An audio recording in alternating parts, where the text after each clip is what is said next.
Assalamualaikum teman-teman, selamat datang di video ini. Apa kabar semuanya? Semoga dalam keadaan sehat dan penuh semangat. Di kesempatan kali ini, kita akan membahas sebuah topik yang sangat menarik dan pastinya penuh misteri tentang rahasia terlarang di balik krisis energi dunia.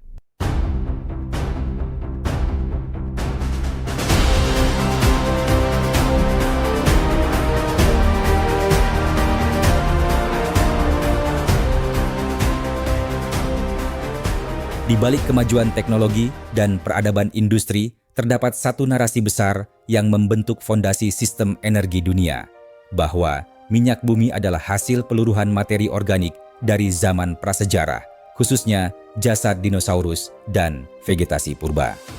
Kisah ini disampaikan dengan nuansa ilmiah yang meyakinkan, namun jika ditelusuri lebih dalam, ia lebih menyerupai doktrin daripada teori ilmiah yang terbuka terhadap pembuktian ulang.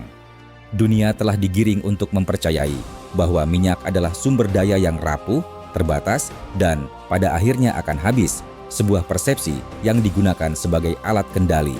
Dari sinilah dimulai sebuah jaring laba-laba kekuasaan yang mengikat sektor energi, ekonomi global, akademisi, dan media massa dalam satu tujuan: memastikan minyak tetap berada di bawah kontrol segelintir elit dunia.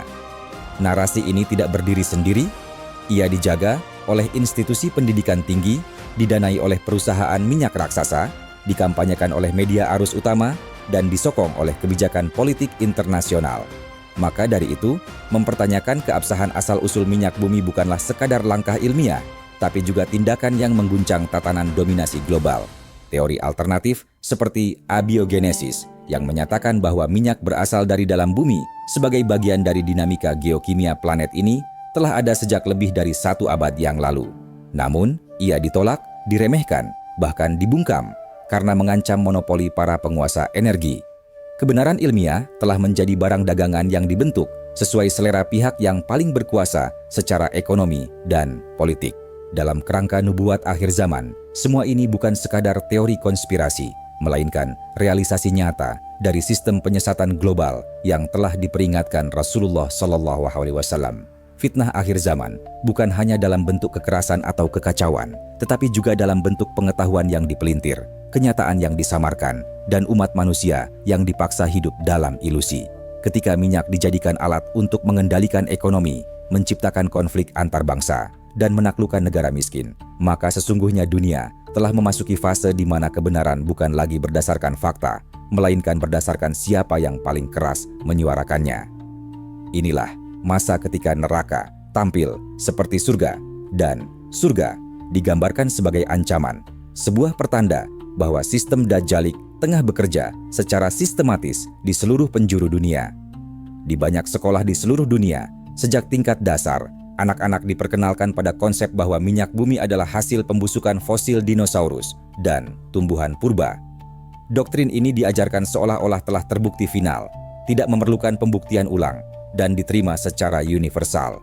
Padahal, para siswa tidak pernah diajak berpikir kritis. Bagaimana mungkin sisa-sisa hewan dan tumbuhan purba dalam jumlah terbatas bisa menghasilkan cadangan minyak dalam skala raksasa di banyak lokasi yang tidak mengandung fosil sama sekali? Bahkan, ketika pertanyaan-pertanyaan semacam itu muncul, mereka kerap dipinggirkan sebagai tidak relevan atau dianggap tidak sesuai kurikulum. Anak-anak tidak sedang diajari berpikir, tetapi dilatih menerima, sebuah metode penanaman persepsi yang sangat efektif untuk membentuk generasi yang manut terhadap sistem. Yang lebih mencemaskan, pelajaran ini tidak berhenti di ruang kelas. Media populer ikut berperan besar membentuk pemahaman publik tentang minyak sebagai sumber daya yang berasal dari makhluk hidup masa lalu. Program dokumenter, film fiksi ilmiah, hingga video edukatif anak-anak menyampaikan pesan yang seragam, minyak adalah warisan zaman purba, dan oleh karena itu sangat terbatas.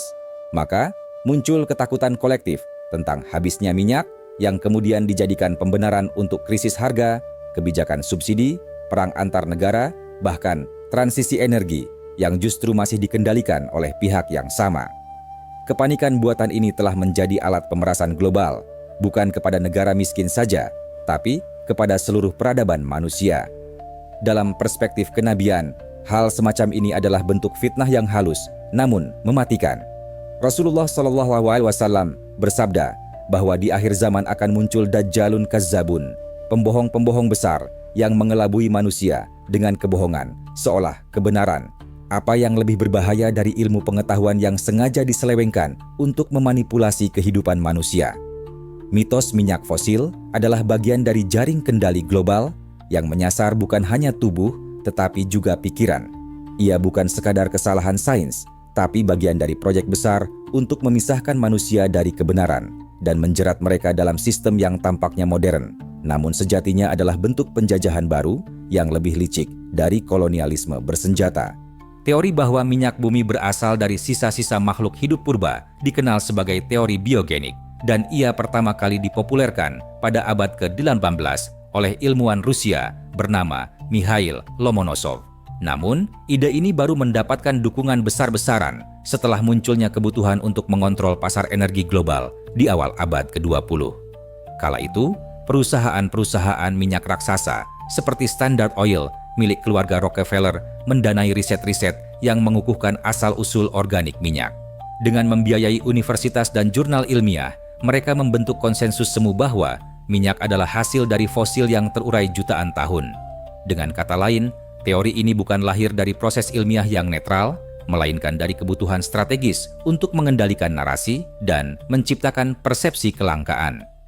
Perlu dicatat bahwa banyak ahli geologi sejak awal telah meragukan keabsahan teori biogenik. Salah satu kejanggalan terbesar adalah ditemukannya ladang-ladang minyak raksasa di lokasi yang tidak memiliki lapisan fosil sama sekali, seperti di beberapa titik dalam batuan dasar Prekambrian yang terbentuk jauh sebelum kehidupan kompleks muncul. Selain itu, banyak sumur minyak yang secara misterius terisi ulang setelah dianggap kering, fakta yang bertentangan dengan konsep bahwa minyak berasal dari jasad makhluk hidup yang terbatas jumlahnya. Namun, semua temuan ini diabaikan atau dibungkam. Para ilmuwan yang mencoba menyuarakan alternatif, seperti pendukung teori abiotik bahwa minyak terbentuk secara geologis di mantel bumi, langsung dikucilkan dari dunia akademik. Dalam sistem seperti ini, ilmu pengetahuan tidak lagi menjadi pencarian kebenaran, tapi menjadi senjata ekonomi politik. Bahkan, dalam dokumen internal sejumlah perusahaan energi global, disebutkan bahwa pengendalian informasi tentang asal-usul minyak adalah bagian penting dari strategi mempertahankan dominasi pasar. Disinilah manipulasi bekerja. Publik dijejali cerita bahwa minyak adalah warisan purba yang menipis, sementara para elit justru mengetahui bahwa pasokan minyak bumi kemungkinan terus-menerus dihasilkan oleh proses alami di kedalaman bumi. Maka, dengan membatasi eksplorasi, memperlambat distribusi, dan menciptakan krisis buatan, mereka mampu menaikkan harga dan memaksakan kebijakan internasional atas nama keberlanjutan atau krisis energi. Fitnah akhir zaman seperti inilah yang disebut Rasulullah Shallallahu Alaihi Wasallam, di mana para penguasa dunia menyebarkan dusta secara sistematis dan menjadikannya sebagai kebenaran tunggal yang tidak boleh digugat.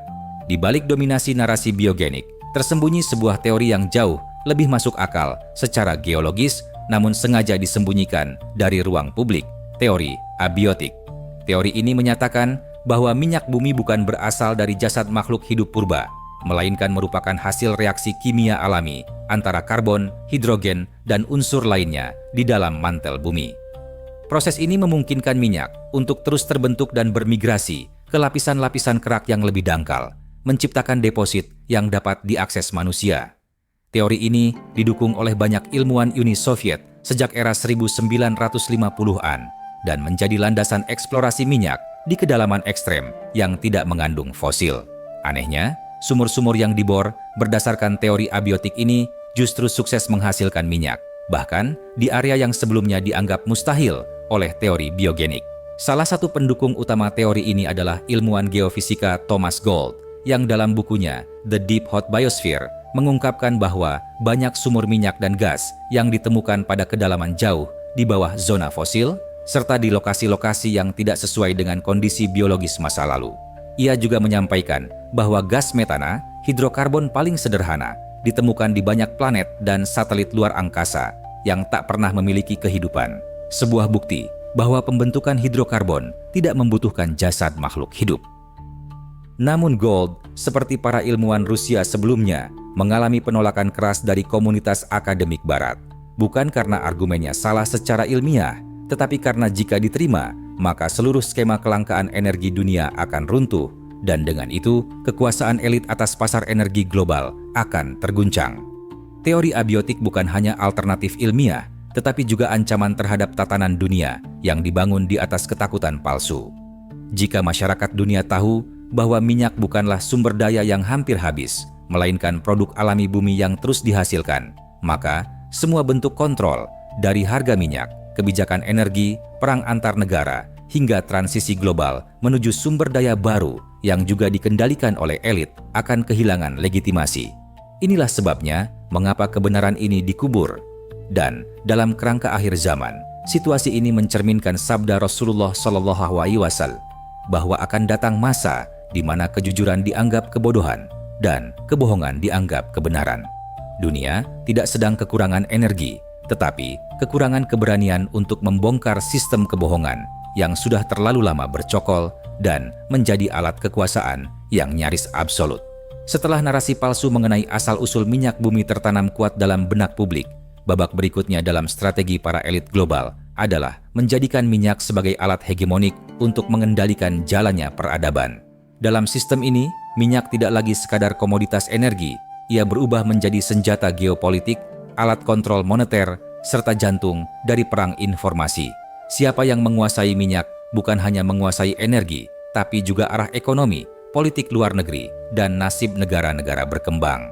Melalui struktur yang rapi dan hierarkis, para elit energi mengatur pasokan, memanipulasi harga, dan menjerat negara dengan ketergantungan yang sistemik dan nyaris tak terhindarkan. Minyak adalah pion dalam permainan catur elit global yang bekerja dalam senyap tapi menghancurkan dalam diam. Rasulullah SAW telah memperingatkan bahwa di akhir zaman, umat manusia akan dikuasai oleh tagut-tagut dunia yang bukan hanya menjajah secara fisik, tapi mengendalikan hati dan pikiran manusia agar mencintai perbudakan mereka sendiri. Dalam konteks minyak, kita melihat nubuah itu terjadi secara telanjang. Dunia dibutakan oleh krisis yang direkayasa, diperbudak oleh kebutuhan energi yang semu, dan dikendalikan oleh sistem yang memakan dunia atas nama kemajuan.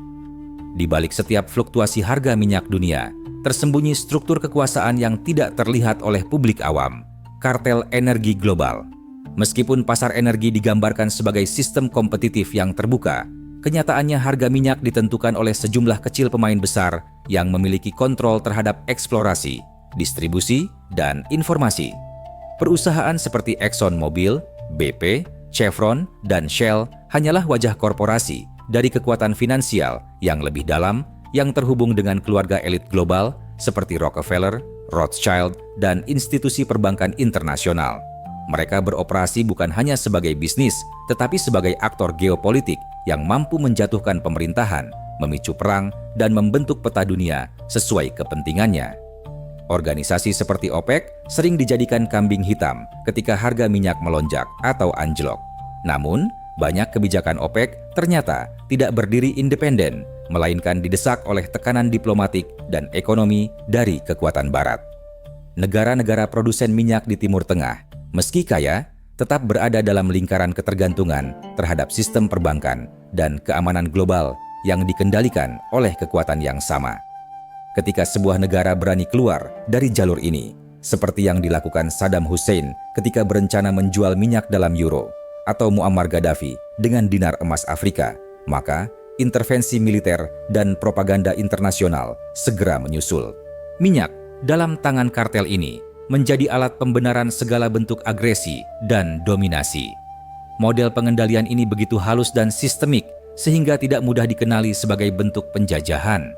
Dunia seolah bergerak secara alami, padahal arah dan kecepatannya sudah dikendalikan dari pusat-pusat kekuasaan global. Harga minyak dapat dinaikkan untuk menciptakan krisis ekonomi atau diturunkan untuk menghancurkan ekonomi negara pesaing.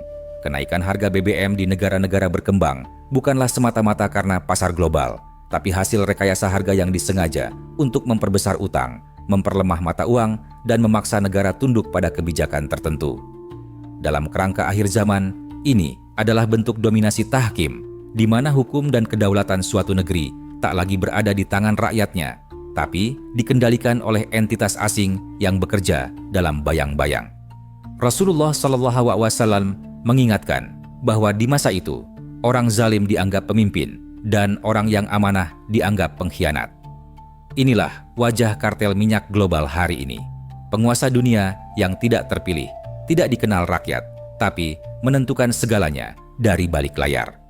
Sistem pengendalian minyak dunia tidak hanya beroperasi pada level geopolitik dan harga, tetapi juga menjalar ke dalam sendi-sendi ekonomi negara-negara berkembang. Negara-negara ini, meskipun kaya akan sumber daya alam, justru dijebak dalam ketergantungan tinggi terhadap impor minyak dan bahan bakar fosil. Ketergantungan ini memicu lingkaran setan ekonomi. Harga minyak yang fluktuatif menyebabkan ketidakstabilan anggaran negara, memaksa mereka untuk terus-menerus berutang ke lembaga keuangan internasional seperti IMF dan Bank Dunia. Utang ini kemudian digunakan sebagai alat tekanan agar negara-negara tersebut tunduk pada kebijakan ekonomi yang menguntungkan negara-negara maju dan korporasi minyak raksasa. Model ekonomi ini bukan sekadar kebetulan, melainkan bagian dari strategi sistemik yang terencana untuk menjaga agar negara-negara berkembang tetap berada dalam posisi subordinasi. Dengan menggunakan skema utang dan pinjaman, para elit global mampu memaksakan paket-paket restrukturisasi ekonomi yang mengurangi kedaulatan fiskal, memotong subsidi energi, dan membuka pasar bagi perusahaan asing.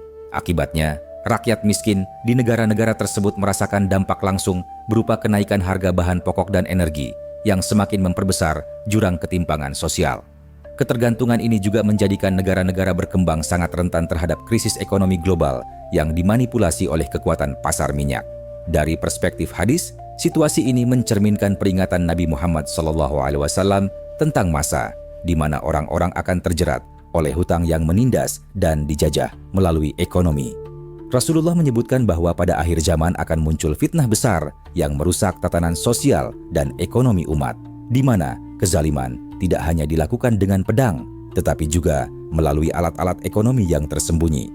Dalam konteks ini, dominasi minyak menjadi wajah modern dari penjajahan baru, bukan dengan pasukan militer, tetapi dengan sistem keuangan dan energi yang dikendalikan oleh para oligarki global. Sistem ini secara efektif membelenggu bangsa-bangsa, menjauhkan mereka dari kemerdekaan sejati, dan menghambat terciptanya keadilan sosial di seluruh dunia. Dominasi industri minyak tidak hanya berjalan lewat aspek ekonomi dan geopolitik, tetapi juga melalui pengendalian ketat atas ilmu pengetahuan dan media massa. Para elit global yang menguasai kartel minyak telah membangun jaringan rapi yang mencakup lembaga-lembaga riset, universitas, dan media besar untuk memastikan narasi tentang minyak sebagai sumber daya langka dan fosil purba terus dipertahankan tanpa gangguan.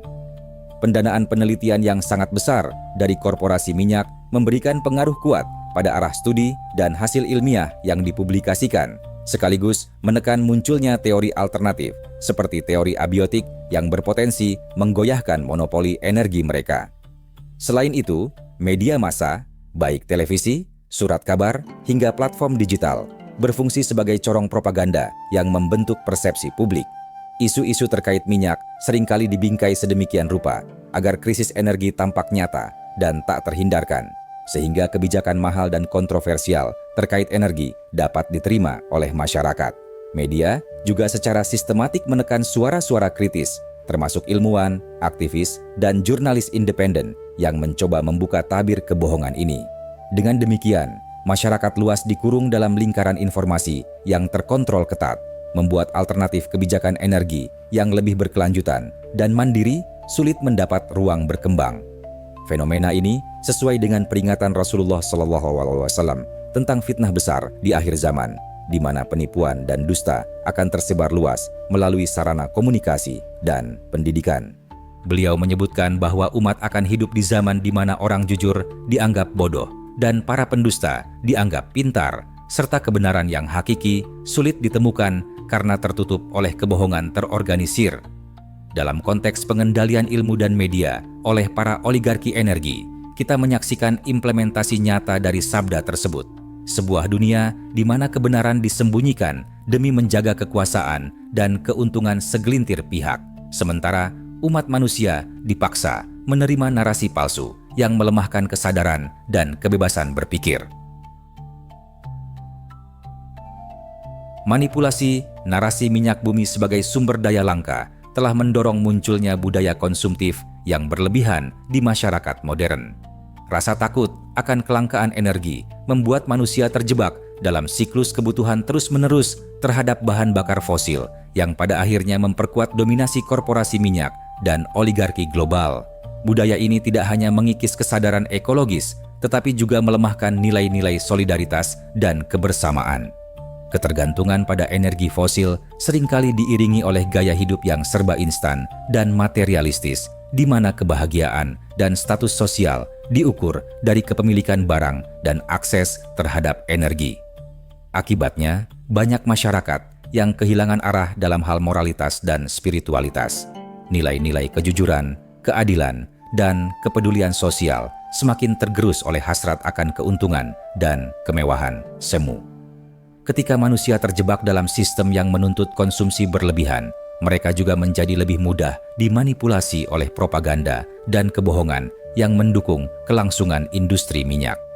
Dalam konteks hadis Nabi Muhammad SAW, hal ini sejalan dengan tanda akhir zaman, di mana manusia akan lebih mementingkan dunia daripada akhirat dan kejahatan dianggap biasa, sementara kebaikan dipandang sebagai kelemahan. Kondisi ini memperkuat dominasi sistem yang tidak adil dan memperdalam keterasingan manusia dari fitrah kemanusiaannya. Budaya konsumtif yang dipelihara oleh kebohongan minyak bumi pun menyebabkan kerusakan lingkungan yang luas, menimbulkan bencana alam dan perubahan iklim yang semakin parah. Namun, kesadaran akan hal ini seringkali ditekan dan dibungkam oleh kepentingan ekonomi yang besar, sehingga masyarakat tetap berada dalam lingkaran setan yang sulit diputus. Oleh karena itu, membongkar kebohongan ini menjadi langkah awal yang sangat penting untuk memulihkan keseimbangan sosial dan moral, serta mengembalikan manusia kepada kesadaran spiritual yang sejati. Salah satu hasil dari kebohongan besar tentang minyak bumi adalah terciptanya krisis energi yang sebenarnya bukan karena kelangkaan, melainkan hasil dari rekayasa sistematis para elit global. Setiap kali harga minyak melonjak tajam atau pasokan mendadak terganggu, narasi yang dibangun selalu menyalahkan faktor geopolitik, perang, atau ketidakseimbangan pasar. Namun kenyataannya, krisis-krisis ini seringkali dirancang sebagai alat tekanan terhadap negara-negara tertentu untuk memaksa mereka tunduk pada perjanjian perdagangan yang tidak adil, mengubah kebijakan luar negeri, atau menjual aset nasional mereka kepada korporasi asing. Dunia pun berada dalam kondisi ketakutan permanen terhadap kehabisan energi, sementara para pengendali sistem terus menuai keuntungan dari kekacauan yang mereka ciptakan sendiri. Dampak dari rekayasa ini sangat terasa di negara-negara berkembang yang tidak memiliki kekuatan tawar-menawar dalam sistem global. Ketika harga minyak melonjak, rakyat kecil yang pertama kali merasakan deritanya. Harga transportasi naik, bahan pokok melambung, dan subsidi pemerintah dipotong atas desakan lembaga donor. Ironisnya, negara-negara ini seringkali adalah produsen minyak itu sendiri, namun hasil buminya diekspor murah, diolah di luar negeri, dan dijual kembali kepada rakyatnya dengan harga tinggi. Ketidakadilan ini menciptakan ketimpangan global yang kian lebar. Segelintir negara menikmati surplus kekayaan dari minyak, sementara miliaran orang lainnya hidup dalam kemiskinan energi dan keterbatasan infrastruktur dasar. Dalam perspektif akhir zaman, situasi ini mencerminkan sabda Nabi Muhammad SAW bahwa akan datang masa di mana orang-orang miskin semakin miskin dan orang-orang kaya semakin kaya. Ketidakadilan sistemik ini bukan hanya karena kegagalan teknis atau kebijakan keliru, melainkan karena dikuasainya energi sebagai sumber daya utama kehidupan modern oleh tangan-tangan yang tidak amanah. Mereka memelintir persepsi masyarakat dengan propaganda dan menekan alternatif yang lebih adil dan berkelanjutan. Maka, krisis energi yang direkayasa ini bukan sekadar isu ekonomi, tetapi merupakan bentuk fitnah besar yang menindas umat manusia dan menjauhkan mereka dari nilai-nilai keadilan dan keseimbangan yang diajarkan dalam agama. Rekayasa sistemik terhadap energi, ekonomi, dan informasi bukan hanya menghasilkan ketimpangan sosial, tetapi juga membawa umat manusia ke dalam situasi fitnah besar yang telah diperingatkan oleh Rasulullah dalam banyak hadis tentang akhir zaman. Salah satu ciri utama dari fitnah ini adalah tertutupnya jalan menuju kebenaran akibat dominasi narasi palsu yang dibentuk oleh penguasa dunia dari balik layar.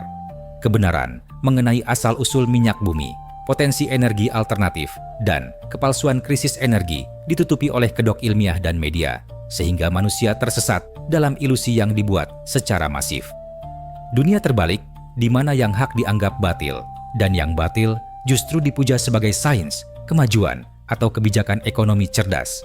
Rasulullah bersabda, akan datang kepada manusia tahun-tahun penuh tipu daya, di mana pendusta dianggap jujur, dan yang jujur dianggap pendusta, pengkhianat dipercaya, dan yang amanah dikhianati, dan Ruwaibidah ikut berbicara. Lalu para sahabat bertanya, siapakah Ruwaibidah itu? Rasul menjawab, orang bodoh yang berbicara tentang urusan umum. Awar Ibnu Majah. Ini sangat relevan dengan zaman kini, di mana banyak tokoh publik dan akademisi bayaran berbicara dengan penuh keyakinan atas kebohongan-kebohongan besar, menyesatkan jutaan orang dengan label ahli atau pakar. Sementara, suara kebenaran yang menyuarakan keadilan, kemandirian energi, atau kritik terhadap sistem global dibungkam, dicap sebagai teori konspirasi, atau bahkan dipenjara. Fitnah yang demikian besar menyebabkan manusia kehilangan panduan, dan ketika panduan itu telah sirna dari masyarakat, maka syariat pun tergilas oleh sistem kapitalistik global yang mengagungkan materi dan keuntungan. Dalam kondisi ini, umat Islam dituntut untuk lebih peka terhadap tanda-tanda zaman dan membentengi diri dengan ilmu dan iman. Kebohongan mengenai minyak bukan sekadar kesalahan ilmiah, tetapi bagian dari gerakan global yang lebih luas untuk memutus hubungan manusia dengan alam, merusak sistem ekonomi yang adil, dan menciptakan perbudakan modern dalam bentuk ketergantungan. Hanya dengan kembali kepada wahyu, menjadikan Al-Quran dan Sunnah sebagai kompas, serta menyadari hakikat tipu daya akhir zaman, umat bisa membebaskan diri dari belenggu yang telah disusun dengan sangat rapi oleh para elit dunia.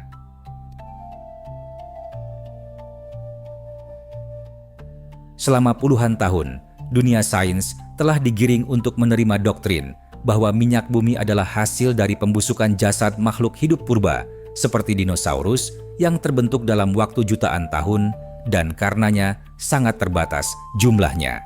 Namun kini, semakin banyak ilmuwan dan peneliti independen yang mulai membongkar kelemahan argumen ini dan menawarkan paradigma alternatif bahwa minyak adalah hasil dari proses abiotik, yakni terbentuk secara alami di kedalaman bumi dari proses kimia anorganik yang terus berulang, seperti halnya magma atau air panas. Paradigma baru ini membuka pintu bahwa minyak bukanlah sumber daya yang habis pakai, melainkan terbarukan secara alami dan tidak bergantung pada sisa-sisa makhluk hidup prasejarah. Sejumlah eksperimen dan pengeboran di wilayah Rusia, Ukraina, dan Amerika Latin menunjukkan bahwa cadangan minyak juga ditemukan di lapisan-lapisan bumi yang tidak mungkin mengandung fosil, bahkan di bawah batuan dasar tertua yang steril secara biologis. Ini menggugurkan teori fosil secara ilmiah dan membuktikan bahwa narasi kelangkaan energi sengaja dipelihara. Namun, temuan-temuan seperti ini sangat jarang muncul di jurnal ilmiah arus utama karena banyak institusi riset dikendalikan oleh dana dari perusahaan minyak besar. Kebangkitan paradigma ilmiah baru ini bukan hanya soal geologi, tapi juga soal keberanian menantang otoritas ilmiah palsu yang telah menjadi alat propaganda sistem. Di balik ini semua, umat Islam memiliki warisan pemikiran dan metode ilmiah yang bersih dari korupsi kepentingan. Dalam sejarah, para ilmuwan Muslim seperti Jabir bin Hayyan, Al-Biruni, dan Ibnu Sina mengembangkan ilmu alam yang berlandaskan tauhid dan kebenaran, bukan keuntungan atau monopoli. Oleh sebab itu, paradigma ilmiah baru harus diarahkan kembali ke asas fitrah dan pencarian hakikat. Kembali kepada niat luhur menyingkap ciptaan Allah bukan untuk dieksploitasi secara rakus, tetapi untuk dikelola dengan amanah. Inilah bentuk jihad ilmiah yang harus dibangkitkan, menyelamatkan ilmu dari cengkraman kapitalisme global dan menjadikannya cahaya bagi kemerdekaan umat manusia. Kesadaran akan kebohongan minyak bumi telah menumbuhkan semangat baru di berbagai negara dan komunitas untuk melepaskan diri dari sistem energi global yang timpang.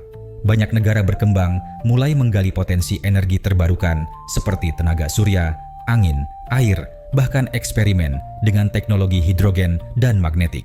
Meski banyak dari inisiatif ini masih berskala kecil dan dihambat oleh tekanan politik dan ekonomi dari lembaga-lembaga internasional, Namun, semangat untuk berdikari secara energi terus tumbuh. Gerakan off-grid, hidup tanpa bergantung pada jaringan listrik pusat, menjadi bentuk perlawanan nyata terhadap dominasi energi korporasi. Beberapa negara, seperti Islandia dan Kuba, bahkan telah menunjukkan bahwa kedaulatan energi bisa dicapai meskipun dalam kondisi ekonomi terbatas. Islandia menggunakan panas bumi sebagai sumber utama listrik dan pemanasannya, sementara Kuba, akibat embargo ekonomi, terpaksa mengembangkan pertanian lokal dan teknologi energi mandiri sebagai bentuk survival. Umat Islam seharusnya menjadikan ini sebagai pelajaran penting bahwa kemandirian energi adalah bagian dari izzah, kemuliaan, dan istighna, tidak bergantung pada makhluk. Dalam konteks akhir zaman, mengurangi ketergantungan pada sistem global juga berarti mengurangi potensi menjadi budak teknologi Dajjal dan fitnah kekuatan sentral dunia yang memaksa ketaatan kepada sistem kufur. Kemandirian energi bukan hanya soal teknis, tapi juga soal kedaulatan dan keberkahan. Rasulullah pernah bersabda, "Tangan di atas lebih baik daripada tangan di bawah." Umat yang bergantung pada pasokan energi luar akan selalu terombang-ambing dalam tekanan harga, kebijakan luar negeri, bahkan krisis politik. Sebaliknya, umat yang mandiri mampu memproduksi dan mengelola energinya sendiri akan lebih mudah menjaga syariat, mengatur ekonominya secara adil, dan membina generasi yang kuat.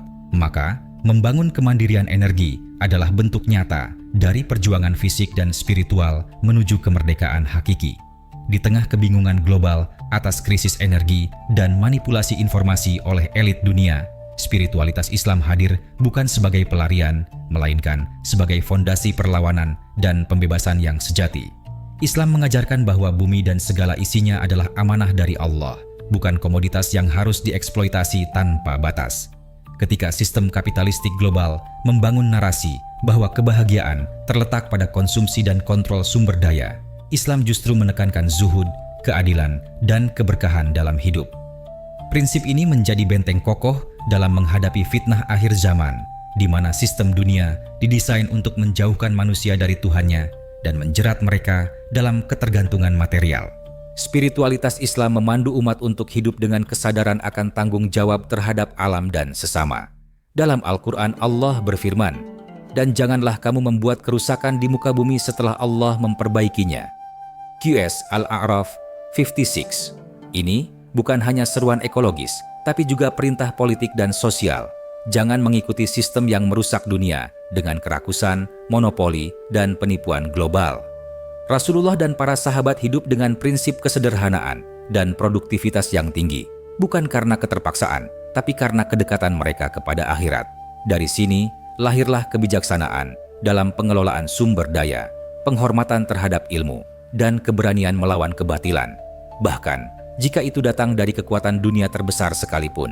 Lebih dari itu, spiritualitas Islam membuka mata umat bahwa dunia ini bukan akhir dari segalanya.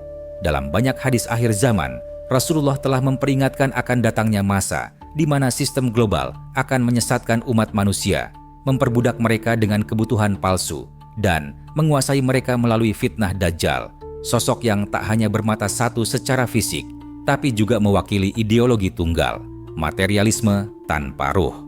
Dalam konteks ini, membangun kemandirian energi, menegakkan ilmu yang jujur, dan hidup sesuai nilai-nilai Islam adalah bentuk nyata dari jihad fisabilillah di era fitnah. Spiritualitas bukan hanya urusan ibadah ritual, tetapi jalan hidup yang memerdekakan manusia dari perbudakan modern menuju penghambaan sejati kepada Allah. Kebohongan besar tentang asal-usul minyak bumi bukanlah sekadar kesalahan ilmiah atau distorsi sejarah, melainkan bagian dari arsitektur global yang dibangun oleh para elit untuk mengendalikan energi, menguasai ekonomi, dan membungkam ilmu pengetahuan yang jujur. Sistem ini didesain secara sistematik, terstruktur, dan masif, hingga manusia tidak lagi mengenal sumber daya sebagai rahmat, melainkan sebagai alat penindasan. Minyak yang semestinya bisa menggerakkan peradaban dengan keadilan dan keberkahan, justru dijadikan alat penghisapan kekayaan dan penciptaan ketergantungan abadi. Dunia yang kita lihat hari ini adalah cerminan dari hasil rekayasa ini. Krisis yang tak berujung, konflik geopolitik berkepanjangan, dan hilangnya kepercayaan terhadap kebenaran. Namun, sebagaimana janji Allah dan nubuat Rasulullah, tidak ada kebatilan yang abadi. Di balik kebohongan yang diselimuti propaganda media, dikukuhkan oleh lembaga pendidikan, dan dikendalikan oleh sistem ekonomi global, selalu ada benih kebenaran yang terus tumbuh. Munculnya penelitian-penelitian alternatif, kesadaran energi mandiri, dan gelombang kebangkitan spiritual adalah tanda-tanda bahwa umat manusia sedang menggeliat keluar dari perbudakan modern. Dalam Islam, keyakinan terhadap kebenaran bukan bergantung pada jumlah atau kekuasaan, tetapi pada cahaya yang Allah tanamkan di hati orang-orang beriman. Maka, perjuangan membongkar kebohongan energi ini bukan hanya misi sains atau ekonomi, tetapi bagian dari dakwah dan jihad akhir zaman. Rasulullah bersabda, "Akan senantiasa ada segolongan dari umatku yang tegak di atas kebenaran. Mereka tidak akan dirugikan oleh orang yang menyelisihi mereka, hingga datang keputusan Allah dan mereka tetap dalam keadaan demikian." HR Muslim. Maka, di tengah gelapnya, fitnah dan kuatnya sistem kebohongan yang menyelimuti dunia, umat Islam dituntut untuk menjadi pelita kebenaran, membangun peradaban baru yang berlandaskan ilmu yang lurus, ekonomi yang adil, dan spiritualitas yang murni. Bukan dengan ikut larut dalam sistem batil, tetapi dengan meruntuhkannya dari dalam dan menggantikannya dengan sistem yang berpihak kepada manusia dan alam. Karena sungguh, kebenaran yang berpijak pada wahyu akan selalu menang, meskipun dunia tampak dipenuhi dengan bayang-bayang kegelapan. Jika video ini memberi Anda wawasan baru, jangan lupa untuk like, subscribe, dan share ke sahabat-sahabat Anda. Aktifkan juga lonceng notifikasi agar tidak ketinggalan video berikutnya. Sampai jumpa di perjalanan berikutnya menuju cahaya dan makna sejati. Wassalamualaikum.